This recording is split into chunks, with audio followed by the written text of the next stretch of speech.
Hey, what's up everybody? Welcome back to another episode of The Pulse, your bi-weekly gaming news digest where we bring you the latest news and updates from the gaming industry. We're going to start this episode off with a quick rundown of what we're covering today. First, we've got Harris starting us off with the Game State update. For this week, we've got some interesting news from Phil Spencer and Xbox's next generation console. We'll also talk about Sega and PlayStation pulling games from their collections. Bethesda also has an announcement for their game The Elder Scrolls Legends, and more. And right after the Game State, we'll be jumping straight into the Shuffle and Deal. Like previous weeks, we've got some more layoffs and studio closures, but we've also got a packed lineup of some good news too, so make sure you stick around for that. We'll lean into the Gaming Sidebar with Brad right after, which will cover some big legal news like Pocketpair revealing the patents used by Nintendo to sue Palworld. There was also some breaking news over the week where NetEase executives and employees were arrested. Be sure to check that out because it's crazy. Then, to wrap up the news, we'll jump right into the global checkpoint where we go over some news happening around the world. And last but not least, new game releases. And like always, if a story resonates with you, be sure to drop a comment and keep the conversation going. Let's get to it.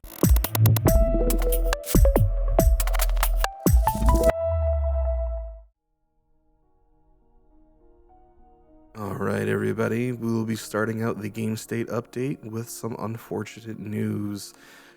Tony Todd, a legendary voice actor and actor, has passed away this week at the age of 69.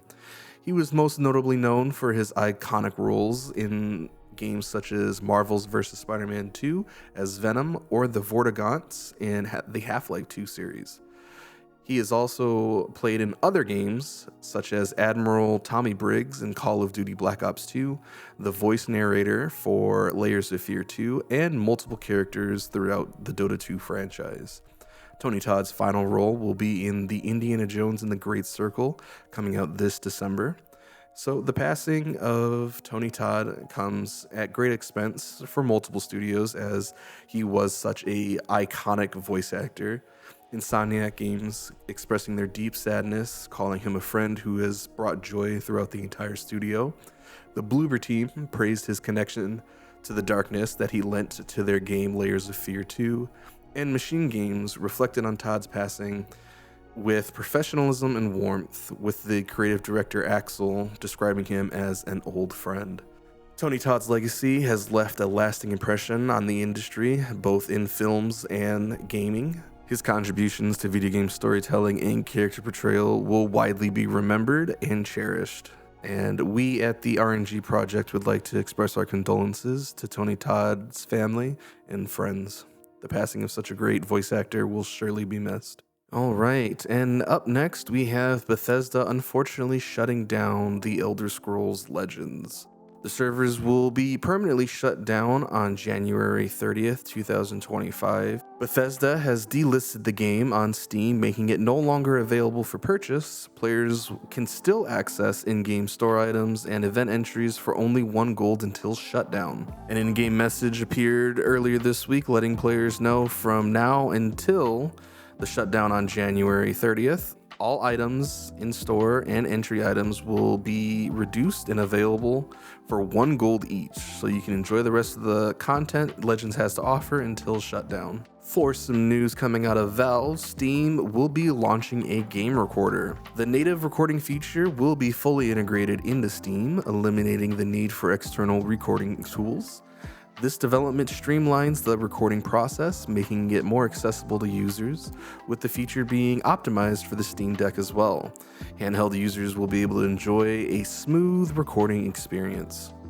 The built-in recording features enhance the Steam experience in multiple ways. There is obviously the convenience for all users being able to record their gameplay and share it. They have streamlined the workflow, eliminating the need to configure external recording software, and they hope that the in-game recording feature will boost community engagement, fostering more interactions within users. So you'll be seeing a lot more gameplay recorded in the community tab itself. Some interesting news is coming out of Roblox. Next month, starting on December 3rd, all creators will be required to complete a questionnaire ensuring that their experiences are suitable for users under the age of 13. If an experience is left unrated or deemed inappropriate for a younger audience, it'll be made unplayable, unsearchable, and undiscoverable by children under the age of 13. This move is in direct response to concerns that some of the games on the platform may be exposing young users to inappropriate content or interactions. This new system aims to provide a clear guidance to creators, ensuring that they understand the requirements for making their experiences safe for the young audience. This is part of Roblox's larger initiative to foster a safer environment by preventing harmful and age-appropriate content from slipping through the cracks. The move to implement a more robust safety feature comes off the growing concern of Roblox's ability to protect minors. A report released by Hindenburg Research in October of this year accused the company of not doing enough to create safeguards for younger users to keep them from finding inappropriate content or finding themselves in interactions unsuitable for their age. The report highlighted concerns over the platform's content moderation practices, particularly regarding user-generated content that might not be suitable for kids and falling through the cracks. So, starting December 6th, SEGA will begin delisting multiple games from their classic collections.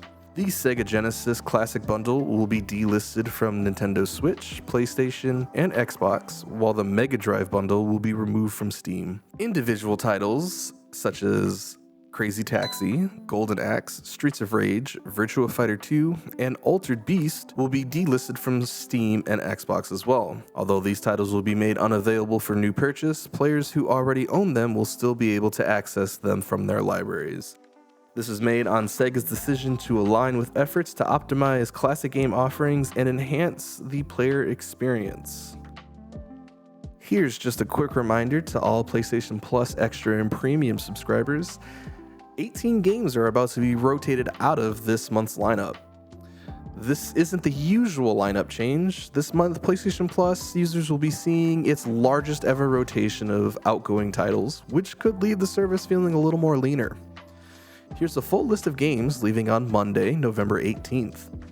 Grand Theft Auto San Andreas, the Definitive Edition, Red Dead Redemption 2, The Sims 4 City Living, Dragon's Dogma Dark Arisen, Mobile Suit Gundam Extreme vs. Maxi Boost On, Superliminal, Ayuden Chronicles Rising, the Kelowna Fantasy Reverie Series, Teardown, Kingdom Hearts and its entire collection, Chorus, What Remains of Edith Finch, Overcooked 2, Blasphemous, and Moving Out. And this is a huge list, but remember, with this rotating out, we still have a lot of goodies to come from PlayStation this month, so hopefully the list that comes in replacing these games, especially with a heavy blow of the Kingdom Hearts series being removed, hopefully PlayStation has a lot of treats for its users coming later this month. So, what if I was to tell you that Destiny 2 is having a crossover with Street Fighter? Bungie's been known for having a collaboration frenzy over the last few years, teaming up with powerhouse franchises like The Witcher 3, Fortnite, Ghostbusters, Assassin's Creed, and now they're with PlayStation. They've also had PlayStation-inspired collaborations ranging from Ghost of Tsushima, God of War, and Horizon Zero Dawn. But what about Street Fighter? This weird collaboration is actually turning some heads. During a live stream, Bungie unveiled a lineup of Street Fighter 6 inspired items that are set to launch on November 19th. A universal helmet ornament, being Blanca's mask, will be available. Multiple ghost shells are coming out. Chun-Li, Ryu, and Cammy White. So just imagine a tiny Chun-Li inspired ghost fighting by your side. 3 new finishers will be added: Chun-Li's famous spinning bird kick, her devastating lightning kicks, and Ryu's iconic Hadouken. And last but not least, there are interactive emotes coming. One of which is a group emote that allows 2 players to mimic a Street Fighter fight between Ryu and Blanca, complete with retro life bars. And the last emote, well, do you remember that bonus stage car smash feature that was in all the older Street Fighter games? Well, imagine that, but this time it's a vending machine. So what do you guys think? You guys interested in trying to snag up some Street Fighter 6 collaboration gear, or is this just Bungie once again hitting way off the mark? Let us know in the comments below. And let's wrap up the game state update with one of the biggest surprises, but also the world's worst kept secret. Microsoft just confirmed that they're working on an Xbox handheld. Phil Spencer this week confirmed that Microsoft is indeed working on a portable Xbox gaming device. The handheld is still in its early stages of development and won't arrive anytime in the near future, with a release window most likely off a few years. Microsoft is still testing and prototyping the device, as Spencer hinted at the company's commitment to developing a robust vision for competing in the portable game space. And last but not least, a lot of this boils down to the apps. Before launching a full-fledged console, Microsoft said that they would like to focus on enhancing the Xbox app itself on existing handhelds to lay the groundwork for a successful entry into the market. So, with all this buzz, like I said, Xbox and Microsoft don't plan on having any release window for this console, likely being projected out to even like 2028. But like I said, this is possibly the biggest news since it's been confirmed, but also this is honestly gaming's worst kept secret.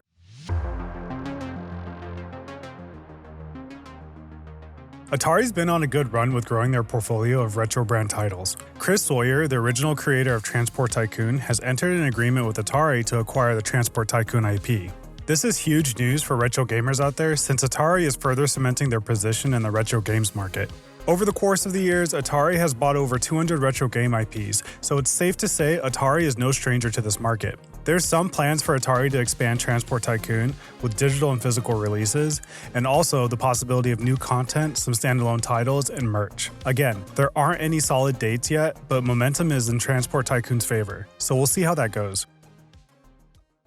Raw Fury, the studio behind Superfuse, the new hack-and-slash ARPG that went on early access back in January, has just got itself a new head honcho. Pim Holv has been appointed as the new CEO. Here's some background on Holv. He most recently served as the CEO of Flashbulb Games, the creators of Trailmakers. He also had a 10-year stint at Avalanche Studios, where he also served as the CEO. He also worked with King in his early years, so you can pretty much say that he's a vet at this point.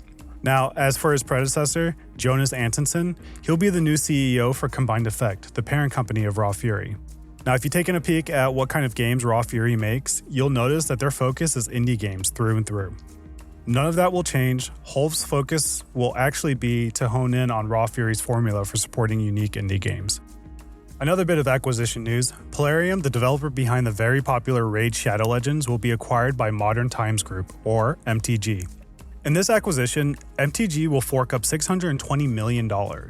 This deal is expected to close in the first quarter of 2025 with a $20 million deferred payment in 2026. So what's the big deal? It's a lot of money, so what? Well, there's some strategic importance that I'm going to go over.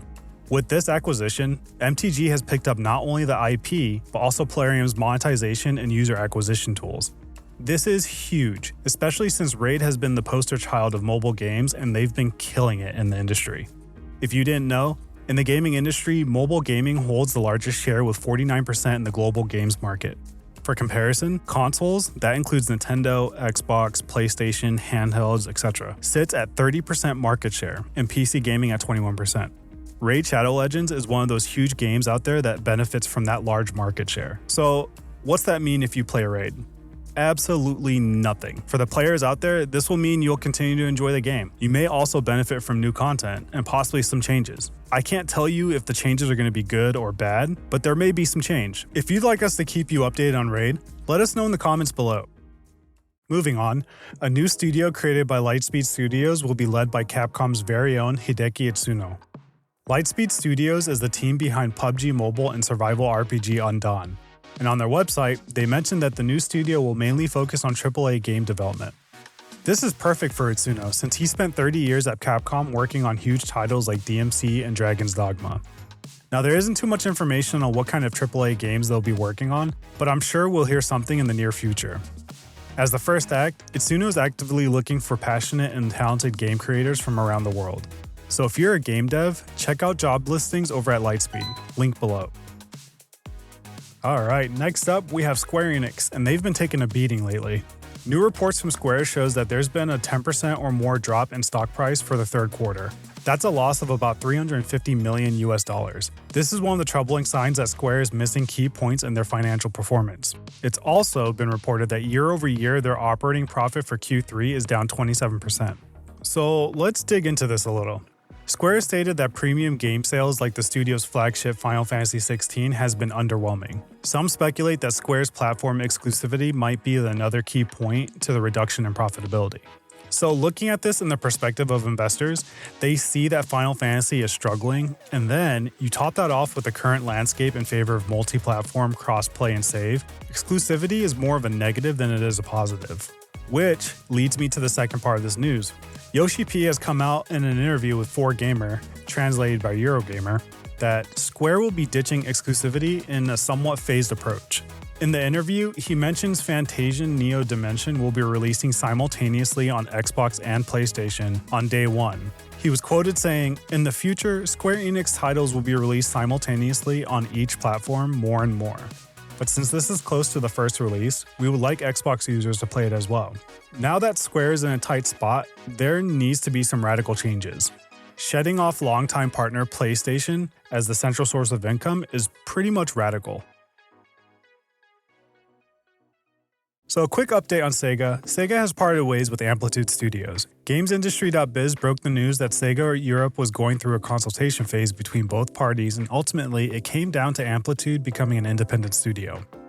The Endless and Humankind developer posted the announcement to their X account and said the following: "With our extensive experiences in strategy game development and 2 exciting titles currently in progress, we are confident in the ability to deliver outstanding experiences to our players. This decision allows us to become more agile in our approach while continuing to shape the vision that has been ours from the very beginning, empowering us to push boundaries and be closer as ever to our community." Amplitude now has the opportunity to create and innovate based on their own values, and creating an environment where the community has more say in the direction of their games. Congrats, Amplitude. Over the past week, 2 companies have seen their unionized workers go on strike. Right now, let's talk about Microsoft and Bethesda studio ZeniMAX. On November 13th, hundreds of unionized ZeniMAX employees went on strike over what IGN states a lack of bargaining from Microsoft.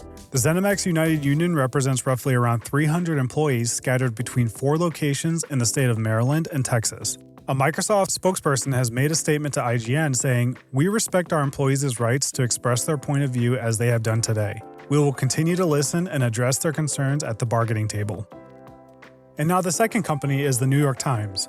The tech staff have called for a strike against the New York Times due to unresolved issues with management. These issues include just cause job protections, limits on subcontracting, pay equity and fair pay, and of course, remote hybrid work protections.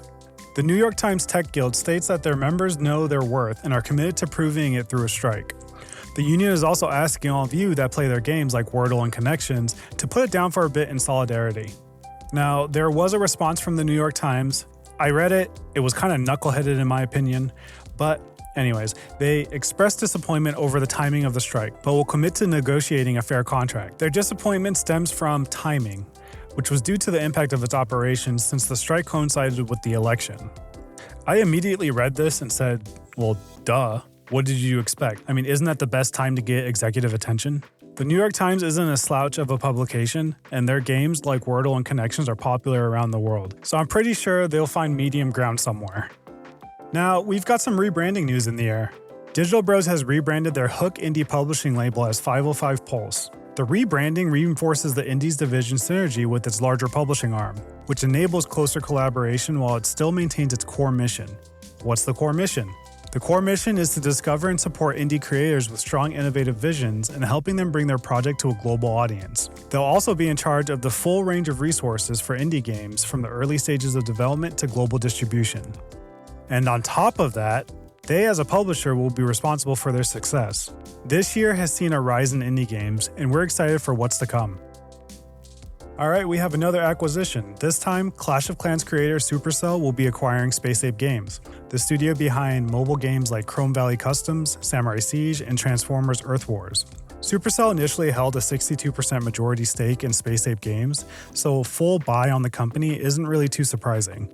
Space Ape CEO John Erner has stated that the ongoing partnerships has only strengthened, and he looks forward to the next step in the evolution of Supercell. Once the acquisition closes in the spring of 2025, a new London office will be opened. So while we're still on the topic of London, we finally received confirmation from Tencent regarding the Sharkmob London shutdown that we reported several weeks back. So Tencent came out and confirmed that there was a reduction in headcount at the Sharkmob London studio. They were pretty vague and just stated that due to challenging market conditions, a reduction was needed. News of the other Sharkmob studios are still the same, Exaborn is still being worked on, and no other changes have been announced. Another quick update, Inflexion Games has completed their consultation phase. We reported on this on the last Pulse but didn't have any numbers or concrete information. Now that we do, it looks like there will be around 50 or more employees being let go. The layoffs are part of a larger restructuring that we talked about. I suggest going back and watching the last Pulse, which covers the UK studio being shut down. As Inflexion promised, they will provide healthcare for former employees up until the end of November. They'll also provide an employee assistance program and severance packages. So another company is shutting down. We got wind that Tequila Works, a company with a dope hook, creating things with gusto, has been having trouble securing funding after Tencent made the decision to withdraw support from the studio. Co-founders Raul Rubio and Luz Sacho have resigned, which leaves the COO, Terrence Mosca, in charge. There's unconfirmed reports of a handful of employees still working at the studio. My guess is they're likely crucial employees that can help Mosca navigate dissolving the company. All right, and to finish up the shuffle and deal, Phil Spencer's making a huge shift in Xbox's strategy. Microsoft is embracing multi-platform gaming like they just found that long-lost teddy bear. Exclusive rumored to only be on Xbox will be making their way to PlayStation, so those are titles like Indiana Jones and Doom. Now for the Halo franchise, it's still a big question mark. Halo Studios' move to Unreal 5 will most likely open up the studio to develop their games for PlayStation, but there's just no concrete information there yet. Like Square's jump from exclusives, Phil Spencer sees that the future is leading into multi-platform gameplay. It's not only great for players, but it's really great for profits as well. What's going on, you guys? Crazy things are going on right now, and it's about to get even crazier. My name is Brad, and I'm here to go over the gaming sidebar with you. So with that being said, let's get into it. All right, so first up, we have Nintendo and the Pokemon Company are taking legal action over some serious patent claims, and it could change the landscape for indie studios. Here's what we need to know. So, Nintendo's case revolves around specific patents related to creature capture, riding mechanics, and environmental interactions, all key features of the popular game Pokemon Legends, and I apologize if I butcher this, but I'm pretty sure it says Arceus. Essentially, these patents cover some of the fundamental gameplay elements that have made Pokemon so iconic. Now, what's at stake? Well, Nintendo and the Pokemon Company are seeking 10 million yen in damages. That's around $67,000, along with additional fees and a court order to stop the alleged infringement. So, this isn't just about money. It's also about protecting their intellectual property and settling a precedent. The bigger question, though, is the potential industry impact. If Nintendo wins this case, it could have serious implications for indie developers. Basically, how much smaller can studios borrow from the big franchises before crossing a legal line? If this case sets a precedent, it could change how indie games are designed, especially when it comes to borrowing mechanics from major franchises like Pokemon. It's something to watch. If Nintendo wins, we might see tighter restrictions on the kinds of mechanics indie games can use, making it harder for new games to experiment or innovate. If the case goes the other way, it could open the door for more freedom for smaller developers. So, we'll have to wait and see how this case unfolds, but it could have a major impact on the future of game development. Stay tuned for more on this developing story. Ubisoft, the company behind the Assassin's Creed series, is facing a major legal battle over its decision to shut down The Crew. Two players from California, Matt Castle and Alan Liu, are accusing Ubisoft of deceptive practices and consumer law violations. Here's the breakdown. So the lawsuit centers around the idea that Ubisoft missold consumers. Castle and Liu bought The Crew years after its release, believing that they were getting a game they could play offline and own permanently. But in March 2024, Ubisoft announced they were shutting down the game, meaning players could no longer access it. The players argue they were duped into thinking they were purchasing a complete offline product when they were essentially renting a license that could be revoked at any time. This isn't just about the crew. The lawsuit highlights a bigger issue: online game shutdowns.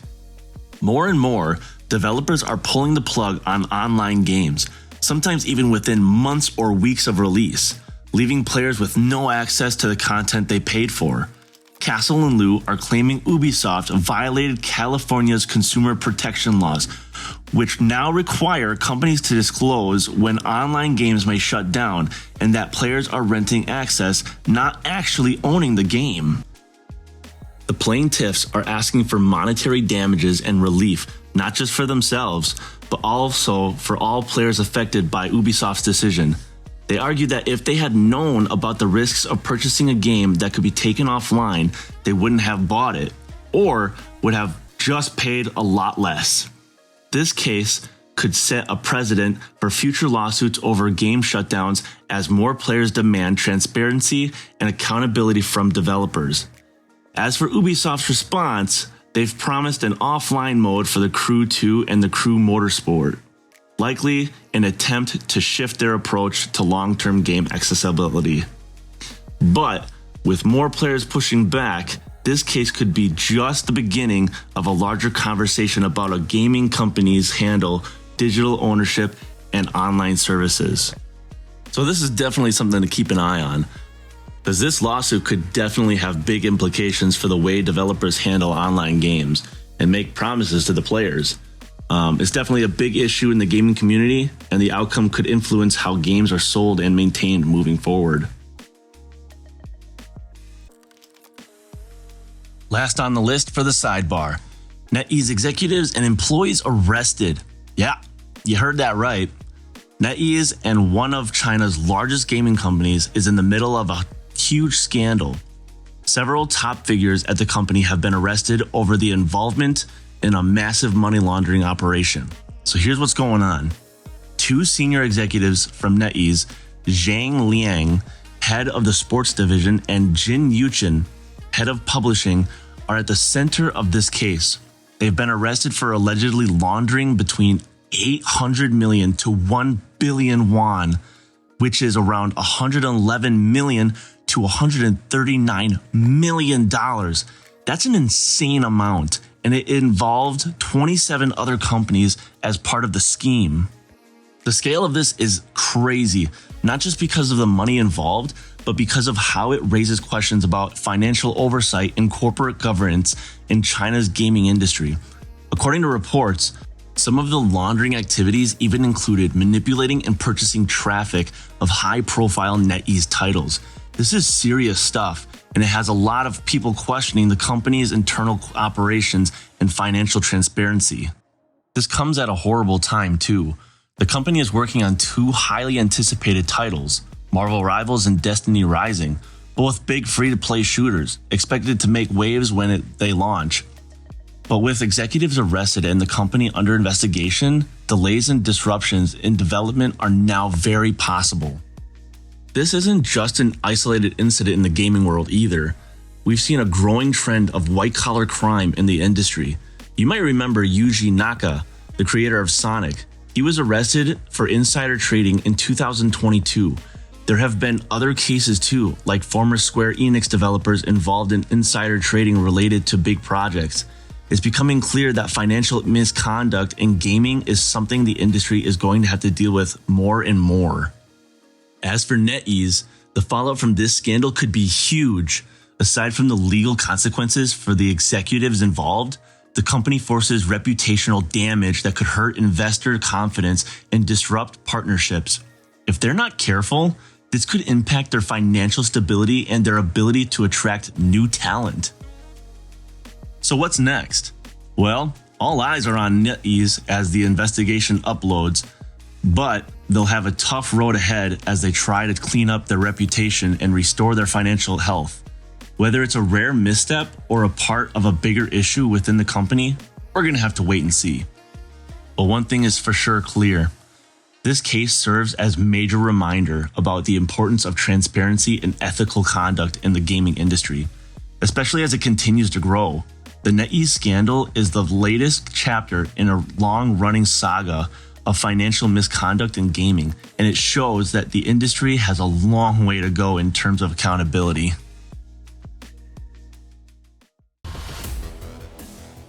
All right, diving into the global checkpoint, I'd like to start this off with next year's London Games Festival. The LGF 2025 will be celebrating its 10th anniversary with a new consumer games expo called New Game Plus.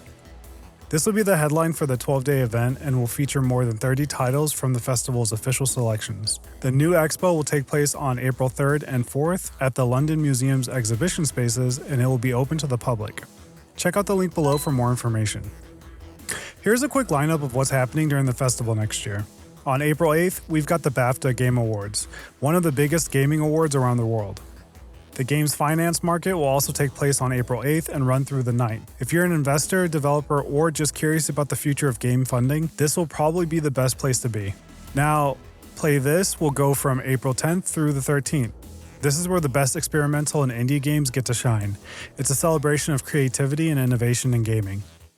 For the fans of movie adaptations, on April 10th, the Screenplay Conference will take place. This is the conference where they explore the bridge between gaming and film.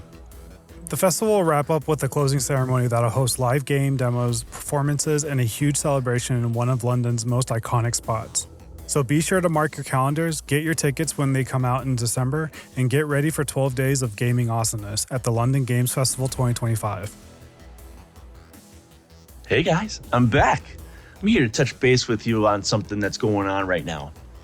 So, I don't know if you've heard or not, but there's some big news from Australia.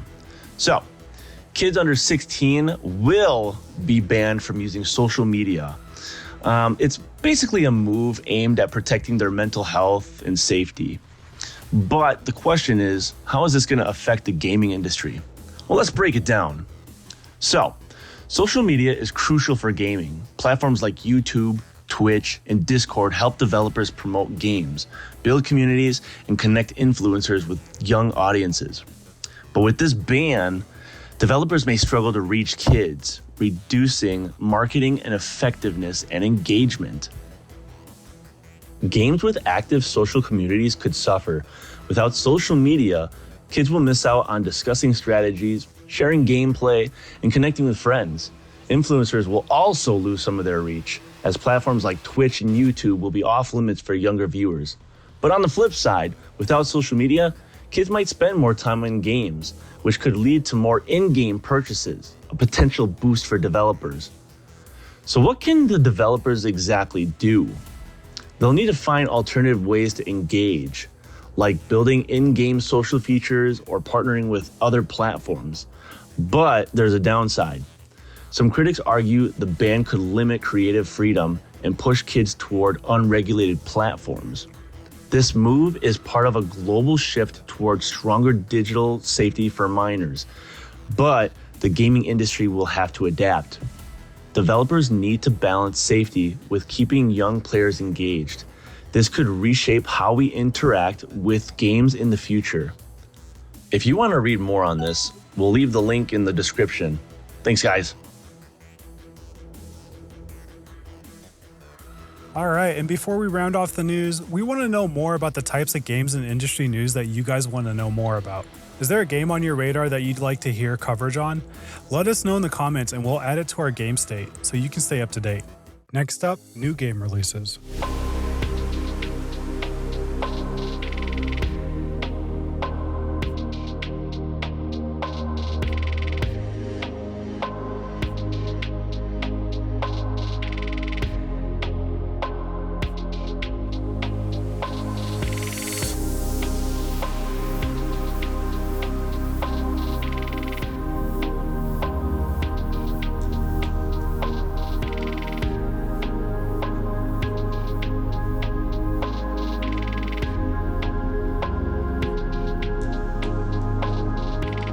Hey, thanks for tuning in to another episode of The Pulse. If you've made it this far and you found this episode informative, please shoot us a like. Want to stay up to date with the latest industry news and updates? Be sure to hit that subscribe button. Thanks again for tuning in. See you all in the next Pulse. See ya.